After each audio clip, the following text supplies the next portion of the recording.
Hem de ser conscients que dins de tota la baula alimentària, des de la producció fins al consumidor, tots aquells espais que la ciutadania organitzada des d'iniciatives d'economia social i solidària no fem, no prenguem nosaltres la iniciativa, és el mercat qui l'ocupa. Qualsevol espai que deixem lliure, el capitalisme l'ocupa. I més si pot ser tan sucós com és la distribució i com és la comercialització. Perquè us feu una idea, penseu que hi ha empreses com les que ell comentava, com poden ser el Mercadona o el Lidl o moltes d'aquestes, que estan treballant amb uns marges de més del 120%. Això vol dir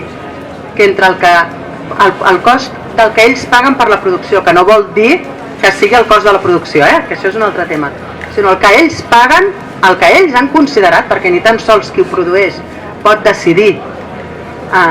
el preu que posa, el que ells consideren que han de pagar per la producció i el preu que ho venen, hi ha més d'un 120% de recàrrec.